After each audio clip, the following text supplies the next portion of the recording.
A wise woman. A tale from Guinea, West Africa. It was a beautiful African morning. Children were playing happily in the village streets. The women were washing clothes in the river and singing songs about lazy husbands. The great chief listened to the two men sitting in front of him. "Great chief, the man next to me is a thief," said the older man. "Is that really so?" replied the great chief. "Then tell me, what did he steal from you?" "One of my sheep," answered the old man. "And what is your answer to that?" the great chief asked the younger man. "Why steal sheep, great chief?" replied the young man. "I have lots of them. If I need more sheep, I buy them. I don't steal them from other people. He's the thief, not me." The great chief looked at the far mountains and smiled. Then he looked at both men. Was the young one lying? He wasn't sure. But the old man didn't have the look of a thief. This was a difficult problem. He wasn't going to find the answer in just a few minutes. But the great chief liked problems like this more than any other. It took some time to find the answer. People came to him from very far away to ask him to be the judge of their problems. The great chief liked this also. "I have a question for both of you," said the great chief. "The person who finds the solution will keep the sheep. Go home and think about this question, and come back only when you know the answer. What's the fastest thing in the world? Don't come back until you have the solution." The two men left the great chief's house. The old man was sad. How could he find the answer to such a difficult question? When he got home, he told the question to his daughter, Zia. She was a beautiful, happy woman who liked helping others. She was young, but she was also very wise. "I know the answer, father," she said. "It's time." The old man went back to the great chief's house. The great chief was surprised. "You are back again. Not even 1 hour has passed and you already have an answer to my question?" "Yes, great chief," replied the old man, "it wasn't so difficult. So tell me, what is the fastest thing in the world?" "Time," answered the old man. "It always goes too fast. There's never enough time for all the things that we want to do. And when we want more time to do something, it goes faster." The great chief was surprised. The old man's answer was even better than his solution.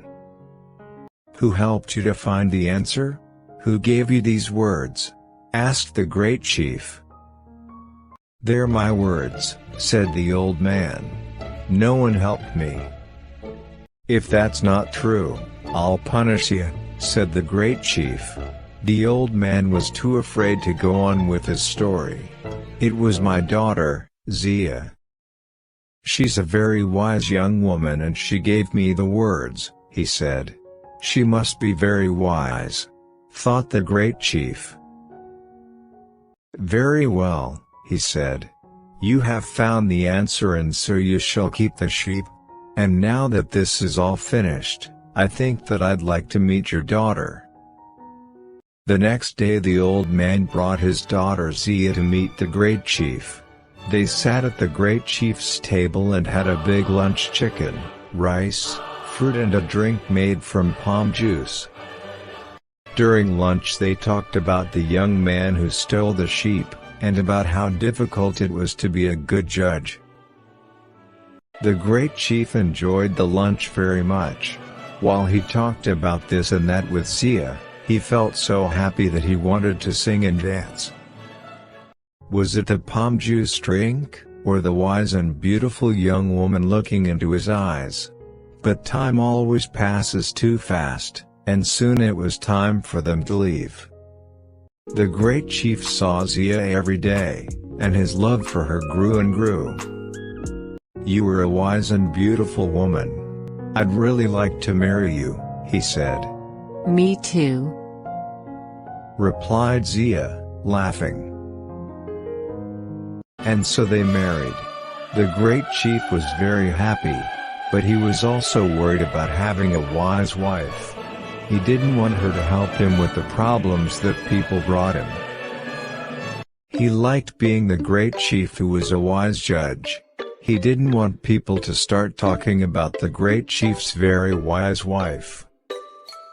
Everything in my house belongs to you, he said to her the day after they were married.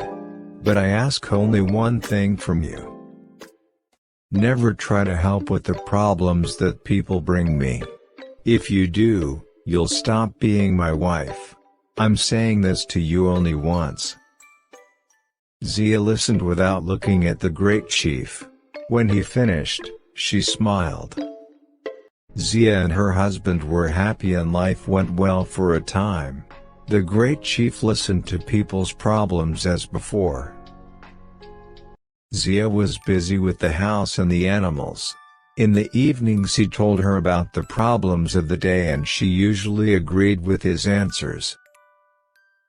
But one day 2 little boys went to see the great chief about a cow. Each boy said that it was his cow. The great chief gave them a very difficult question to answer. Zia knew which boy was telling the truth, because she often saw him in the fields with the family's cow. When he walked past her that afternoon, he was crying. Zia spoke to him. Tell me, little boy, what's the matter? She asked him.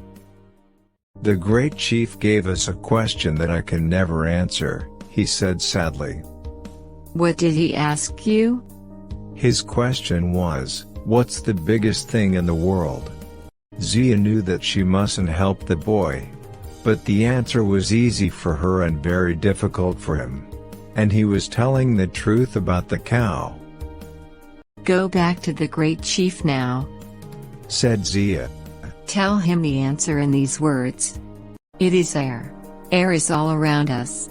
When we walk, in front of us there is only air and more air. When we look up at the sky, there is air as far as we can see. The little boy went to see the great chief. He said the same words that Zia told him. This time the great chief wasn't surprised, he was very angry. Who helped you find this answer? He shouted. These words are too wise for a young boy. Who gave them to you? They're my words, great chief, said the boy. No one helped me to find the answer. If this isn't the truth, I'll punish you, said the great chief. The boy was afraid. It was your wife, Zia, he said in the end. The great chief was very angry with his wife. That evening he spoke to her. Didn't I tell you that everything which I have belongs to you? You have done the one thing, the only thing that I asked you not to do. Now, take what belongs to you and go back to your father's home. Before I go, can I make you one last meal? Asked the woman. Then I'll take what belongs to me and go. Yes, answered the great chief. Make what you want to eat. Take what you want to take. Just be sure that you're not still here tomorrow. Zia cooked the great chief's favorite meal, chicken with rice and vegetables. While he ate, she gave him a strong drink made from palm juice. She gave him many cups of it. At the end of the meal, the great chief lay down and slept. With her family's help, Zia carried the great chief to her father's home.